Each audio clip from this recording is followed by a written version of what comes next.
Would anyone else like to share a story about boats? From the museum. Diane. Yes. I'll share something, Diane.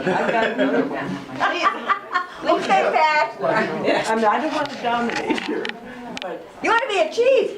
Like mother. well, I'll tell you. Do you remember when Beverly left Bloomington And we went, and you had a luncheon?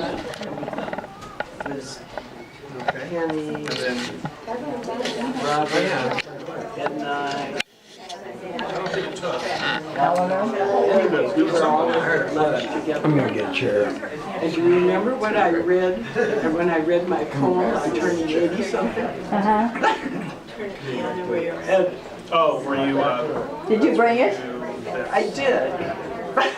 And it's sort of part of it. Maybe I better do it. because you want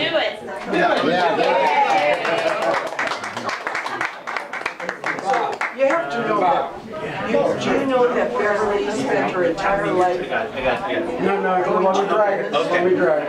in her teeth, small hours, so much trouble? Yes. Okay, so at this luncheon, I had this poem that I had done for my grandkids on what it's like to turn 80-something. Okay, I said, my fingernails are too thin, and my toenails are so tough. My hair is falling out, but my chin whiskers are tough. Oh, wow. My memory is failing and my eyesight is suspect. Not, But I still hear fairly well and I still stand quite well. My teeth are all my own, and my mind's not yet decrepit. I can drive quite well alone, though some may not suspect it. Through all these many decades, there's one thing that's for sure. While my body surely falters, sensibility still reigns pure. So while I'm getting older, get it all figured and out. time left is getting scarce, Think so. might I venture a bit bolder, not quite ready yet for the hearse. Now then, a bit of trouble for something left unsaid. While they surely know I'm mortal, I'm not as yet quite dead. Now, you know what Beverly said after that? Oh, I just hate you. And I said, what? She said, because you've got all your teeth. That's all she got from that. And that's the last of my contributions. Well, there's plenty of food. Jeff, you said you wanted to share something? Yeah. Well, I'll share something just real quick. I think it's kind of into insights of what your mom was really like. My name's Jeff Farmer. I live down the block and lived most of my life right in this house. And, My mom loved Jeff. yeah, it was. He is a sixth child. But every once in a while I get an opportunity to come back and visit the home. And Beverly, there used to be a love seat over on this side, and I used to sit on the couch. And for minutes, I would have her undivided attention. And it was like I was the only one in the world that mattered. And just, overcome with love. And it was just amazing. But she had the ability to make you feel like you were the only person, the most important person. And, and I hear your story, and I hear your story, and I hear your story, and it's the same.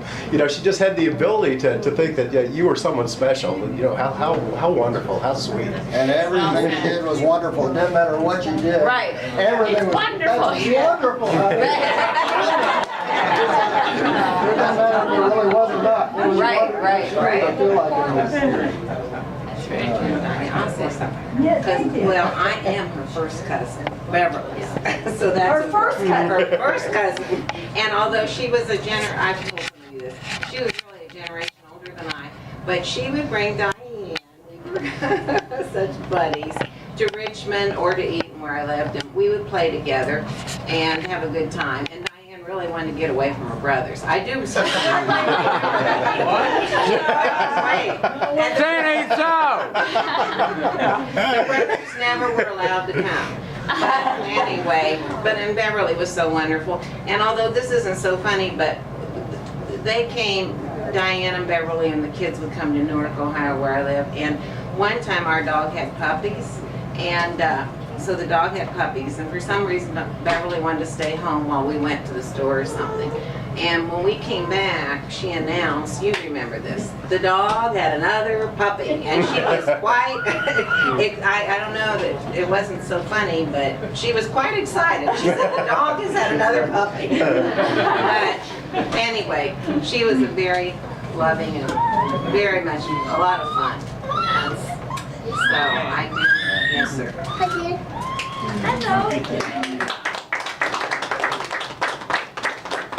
I just want to say one thing about from a family perspective. And I can remember it going through grade school and as you got close to college, coming here and visiting and getting to know all the brothers and sisters and Aunt Bev.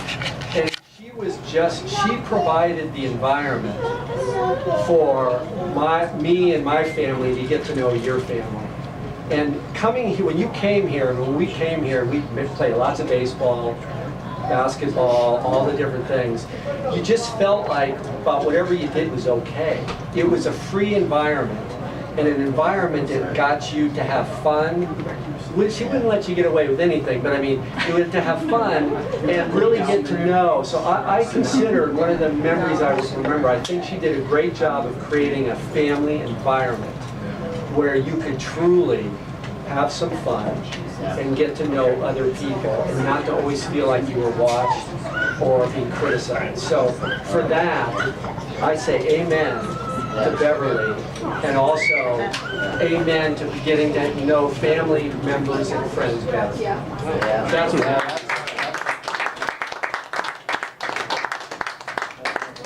I just want to say that, I hope I can get through this, that my mother loved her family. She loved her sister Jackie. She loved her brother Monty. She loved Hale, who died at a very young age. She loved her parents. She loved her friends. I mean, and everyone was part of her family. And I mean, it was just, the Dykesen kids were so important to her. Her children, my brothers, I'm so grateful for my brothers, for Gary, Chris, Greg, and Mike. And they brought great joy with their children, Jessica and Jared, and they're 6, and my daughter Jackie and her 2, and my son Andy and his 2. And she would be so touched to have so many people here for her to be able to say, I love you all. And so I just like to say a toast to my mother.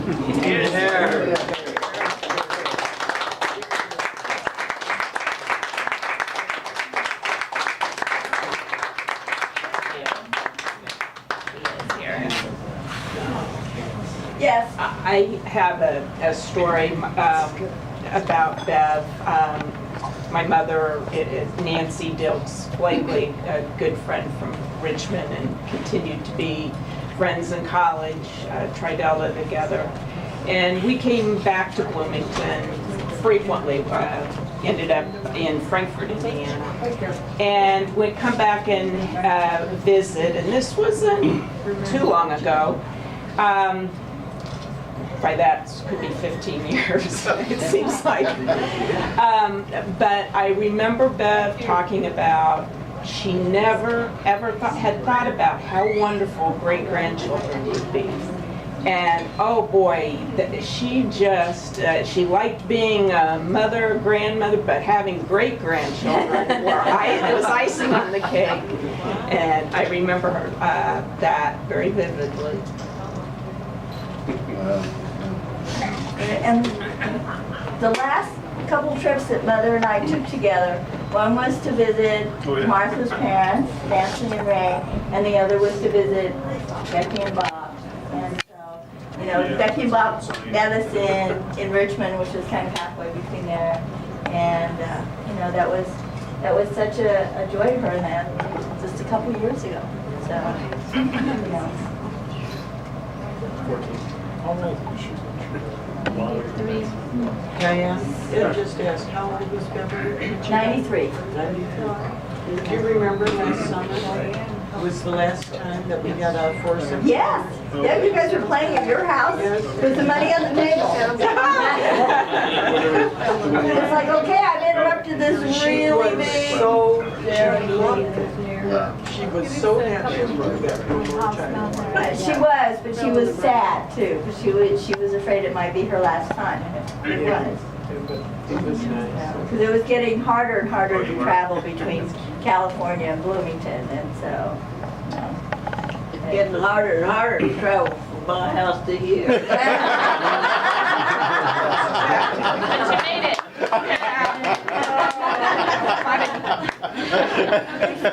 Excuses.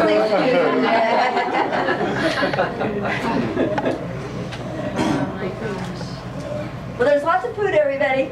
So help yourself, and lots of alcohol. Mother said, Yeah. don't skimp on the alcohol. Well, that was primary importance. Cheers to Beverly.